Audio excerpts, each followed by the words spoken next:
Hi అండి. Hello, welcome back to my channel. నేను మీ Sridevi. So అందరూ ఎలా ఉన్నారు? నేనైతే చాలా చాలా బాగున్నాను. ఈరోజు నా మార్నింగ్ రొటీన్ వ్లాగ్ అయితే మీ అందరితో షేర్ చేసేసుకోవాలనుకుంటున్నాను. అండ్ అలాగే ఈరోజు బ్రహ్మముడి సీరియల్ ఏం జరిగిందో తెలుసుకోవాలనుకుంటే మన ఛానల్ని అయితే సబ్స్క్రైబ్ చేసుకోండి. ఏంటి కింద ఇదంతా అని అనుకుంటున్నారా? ఏం లేదండి, మార్నింగ్ పిల్లలకి లంచ్ బాక్స్ ప్రిపేర్ చేయడానికి మనం కిచెన్లోకి రావాలి కదా. వచ్చిన తర్వాత నేనైతే ఫ్రిడ్జ్లో ఉన్న కూరగాయలు అయితే తీస్తుంటే నా పెరుగు గిన్నె తీస్తున్నాను. పెరుగు గిన్నె ఫ్రిడ్జ్లో ఉంది, అది తీస్తుంటే కిందకి చేజారిపై పడిపోయిందండి. అదంతా పెరుగు అంటే ఇల్లంతా ఒలిపోయింది. ఇంకా విషయం తెలిసిందే కదా. సో ఈరోజు బ్రహ్మముడి సీరియల్ ఏం జరిగిందో చెప్పేస్తాను. రాహుల్ అయితే రాజ్ దగ్గర ఉన్న డబ్బు అయితే కిరాయి మనుషులతో ఆ బ్యాగ్ అయితే కొట్టించేస్తాడు. ఇక రాజ్కి తెలిసిపోయింది రాహులే ఈ డబ్బు కొట్టించాడని. ఇక రాజ్ ఆవేశంగా, వీడు నా దగ్గర 2 కోట్ల డబ్బు కొట్టేశాడు అత్త అంటాడు. రాహుల్ దెబ్బలు తాళలేక అల్లాడిపోతాడు. రాహుల్ని అయితే చితక్ కొట్టేశాడండి. ఇక రాజ్ అయితే ఇంకా ఆ దెబ్బలు తట్టుకోలేక అల్లాడిపోతాడు రాహుల్.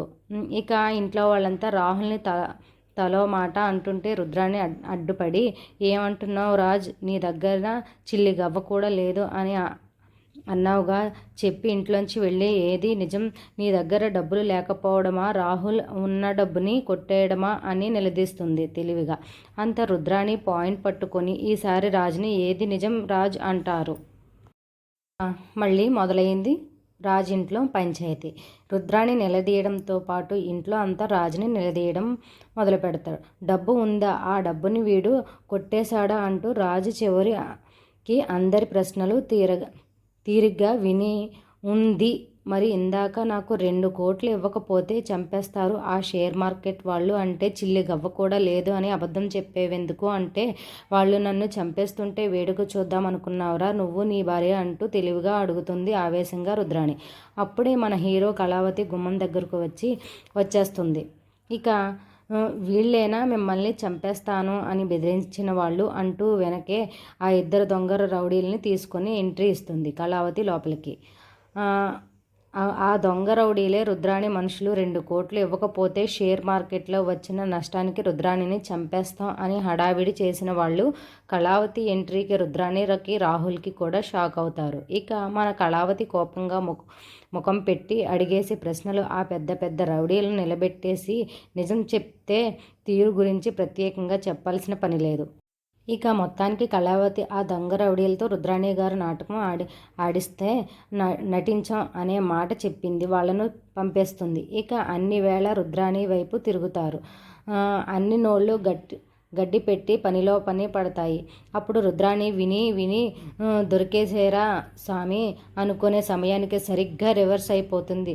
రే రాహుల్, ఆ డబ్బు తీసుకురా అని లోపలికి వెళ్ళి బ్యాగ్ తెప్పిస్తుంది. అప్పుడు కూల్గా, అవును ఇదంతా నేనే చేశాను, కానీ నేను లాభం పొందాలని కాదు, రాజ్ కావ్యలను రెడీ హ్యాండెడ్గా పట్టించాలని చేశాను అంటూ సింపుల్గా కవర్ చేస్తుంది. నువ్వు వాళ్ళని పట్టించడం ఏంటి? రాజ్ కావ్య ఏ తప్పు చేశారో అంటూ అపర్ణాదేవి డబ్బు లేదని ఇంట్లో అందరినీ ఆటాడుకుంటూ ఇప్పటికప్పుడు 2 కోట్లు ఎలా వచ్చాయి? అసలు ఇంత డబ్బు బయటకు తీయాల్సిన అవసరం రాజుకి ఏమొచ్చింది? ఈ డబ్బు నేను అడిగితే ఎందుకు ఇవ్వలేదు అంటూ తెలివిగా రాజ్ కావ్యలుగా ఇద్దరికి ఇరికించే ప్రయత్నం చేస్తే, రాజ్ సింపుల్గా, మేము అడిగిన 3 నెలలు టైం ఇస్తేనే అన్నింటికీ సమాధానం చెప్పగలను, అప్పటిదాకా ఏం చెప్పలేను. మేము ఏం చేసినా కంపెనీ కోసం, కుటుంబం కోసం మాత్రమే, ఇందులో మా స్వార్థం ఏమీ లేదని రాజు లోపలికి వెళ్ళిపోతాడు. పంచాయతీ ముగిస్తుంది.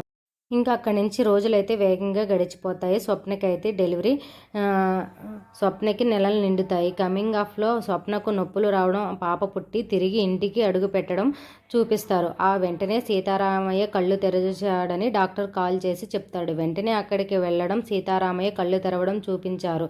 మొత్తానికి నెలలు గడిచిన అంటే ఆర్థిక కష్టాలతో రాజ్ కావ్యాలకు 20 కోట్ల అప్పు తీర్చుకుంటూ వస్తున్నారని మాట. మరి రాజ్ కావ్య పడుతున్న కష్టాల గురించి సీతారామయ్య తెలుసుకుంటాడా? ఈ ఆరోగ్య పరిస్థితుల్లో తాతయ్య ఏం చెప్పగలం అని ఆగిపోతారా? ఏదేమైనా ఈరోజు ఎపిసోడ్ అయితే చాలా బాగుందండి. సో ఈరోజు అయితే నేను పిల్లలకి లంచ్ బాక్సులకి కోడిగుడ్లు, వంకాయ, బంగాళదుంప కర్రీ అయితే చేసేసాను. అండ్ అలాగే మార్నింగ్ పిల్లలకి దోశలు అయితే టిఫిన్ అయితే పెట్టేశానండి. ఇంకా పెరుగు అయితే ఒలిగిపోయింది కదా, అవంతా తుడిచేసాను క్లాత్ పెట్టిన తుడిచిన తర్వాత అదంతా కిచెన్ అంతా జిడ్డుగా అయిపోయింది. ఇంకా క్లాత్లన్నీ మనం హాట్ వాటర్ బాగా మరగకాచి సర్ప వేసి నానబెట్టేద్దామని చెప్పేసి ఇంకా కిచెన్ అంతా క్లీన్ చేసేసి ఇల్లంతా ఊడ్చేసి మాప్ అయితే వేసుకొచ్చానండి. పెరుగు ఒలిగింది కదా, అదంతా జిడ్డు అయిపోయి కిచెన్ అంతా పెరుగు స్మెల్ వచ్చేసిందండి.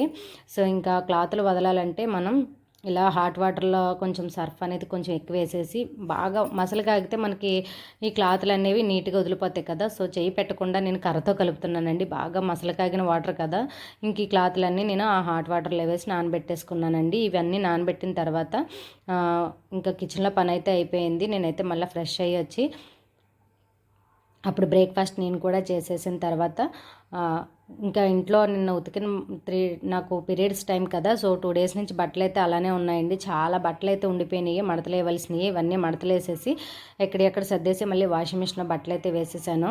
ఇంకా నేనైతే అప్పటికి గిన్నెలు అయితే అంటే ఇది నేను కొంచెం ముందు తీసిన వీడియో అండి. ఇంకా ఫ్రెష్ అయిపోయినంటున్నాక షింక్లో గిన్నెలు కనబడుతున్నాయి, కిచెన్ అంతా గలీజ్గా ఉందని అనుకుంటున్నారేమో.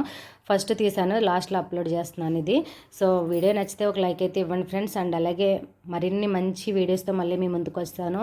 మీరు లైక్ చేయడం వల్ల నా వీడియో మరింత మందికి పోస్ట్ అనేది వెళ్తుంది. సో ఈరోజు అయితే మా ఇంట్లో లంచ్కి డిన్నర్కి కోడిగుడ్లు, వంకాయ, ములక్కాడ అయితే ప్రిపేర్ చేశాను కదా. మరి మీరేం రెసిపీ చేశారు ఏంటనేది నాకు కామెంట్ సెక్షన్లో కామెంట్ చేయండి. Thanks for watching. Keep smile. Please like ఇవ్వటం మాత్రం మర్చిపోద్దు ఫ్రెండ్స్. లైక్ అయితే ఇవ్వండి.